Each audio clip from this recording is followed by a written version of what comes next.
Hello once again, ladies and gentlemen of the interwebs. Welcome to the Chi Show. I'm Chi, bringing you some gaming news and stuff.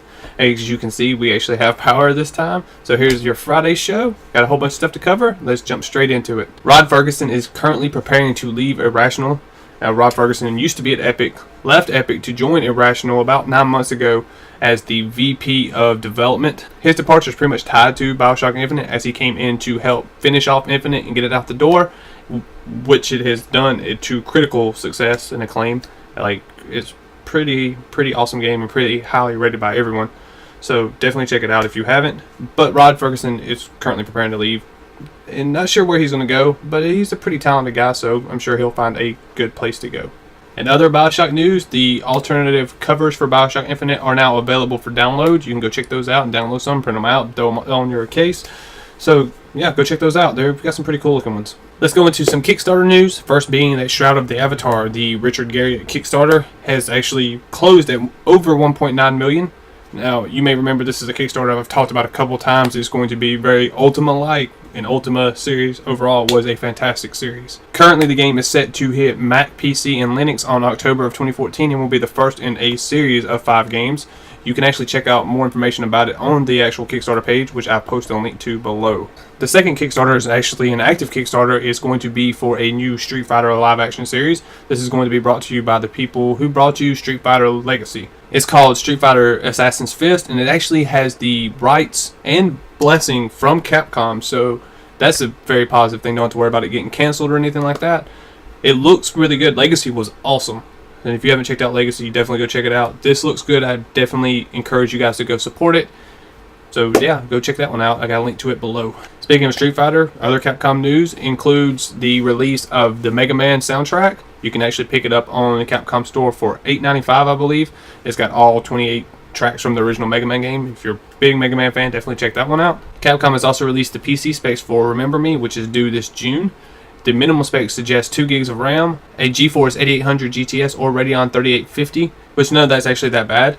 You can actually check out the full specs, including recommended specs and all that good stuff, in a link below. If you haven't had a chance to check out No Kuni, but were interested in picking it up, you can definitely pick it up now at Target and Amazon for $39.99, which is like the first time it's been on sale. So definitely check that one out if you're interested, or if you've played it, enjoyed it, but don't own it. As you guys know, and you can probably tell from the Songbird statue and the Connor statue over here, I'm a big fan of statues, so we got some figure/statue news. We actually have images of the Peabody and Atlas figures from 3A. On top of that, 3A is actually going to be working on Lost Planet figures. So 3A actually puts out pretty good figures. I like their figure quality, so definitely check these out if you are interested. Far Cry 3 Blood Dragon information is out, courtesy of the Xbox Live Marketplace. It will hit Xbox Live on May 1st and will not require Far Cry 3 to play, which is awesome news. We previously reported that IGN's IPO was up for sale. Well, it has a buyer now.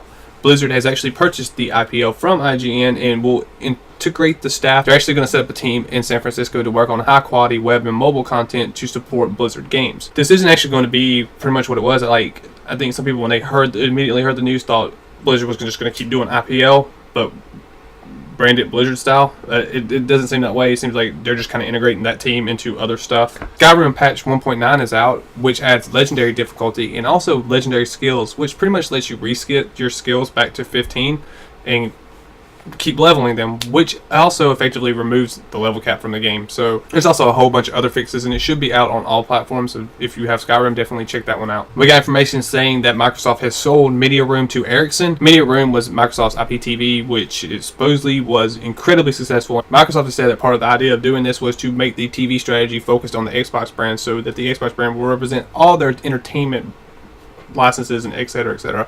via gaming, TV, etc., all that good stuff. Personally, I'm not sure that was the best move on their part, seeing as now it is owned by Ericsson, who could in turn license this to Sony, which is one of their competitors. So we'll have to see how that plan plays out and everything. Last thing I'm going to talk about is reports that we got on the new Xbox. Tech blogger Paul Thoreau, and I'm pretty sure I said his name wrong, so I apologize, but he has reported that the new Xbox, which was originally supposed to be announced at the end of this month, has actually been delayed in its announcement until May 21st. He's also saying that the new Xbox will cost $500 and will also have a $300 subscription model. That's a little bit steep compared to what we originally thought. We thought we were actually expecting like $399 or cheaper. This gives Sony actually a pretty good opportunity to kind of come in and undercut them. Not sure that they will, but it gives them the opportunity to do so. He also said that it will require an internet connection, which goes along with the whole always online rumors and everything. I got a couple links you can check out talking about that, and also talking about more stuff dealing with the always online, like if you lose your internet connection for like 3 minutes, you get kicked off and everything. We also got information saying that there will be a new Xbox 360 model hitting around the same time, which is November, is what he's saying is going to be the release date of the new Xbox, and of also this new 360 model that will retail for $99. And I think it's going to be kind of positioned pretty much as a very cheap entertainment hub. And of course, we got more rumors pretty much saying what we already know, that the new Xbox will be using an AMD X86 chipset, which is what the PlayStation 4 is going to be using. And they're actually probably going to be using pretty much the same chipset. So that's pretty much all I have for today. Hopefully we will be hearing more about the new Xbox on this May 21st, and hopefully it won't get pushed back again, because that would really suck. At the very least, if it does, we would hear something by E3, I would assume, which is really close to that. I actually think the main reason it got pushed back is probably because of reports we heard previously saying that they were tweaking the Xbox to be more competitive with the announcement from the PlayStation 4. Because we've also heard that the PlayStation 4's 8 gigs of RAM was a surprise to pretty much everyone.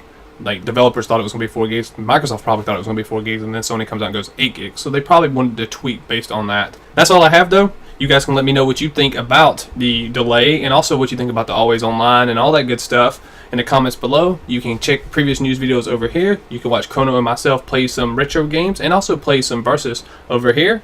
You can click down here to subscribe, which is greatly appreciated, and to hit the like button, which is even more greatly appreciated. And I will see you guys on Wednesday.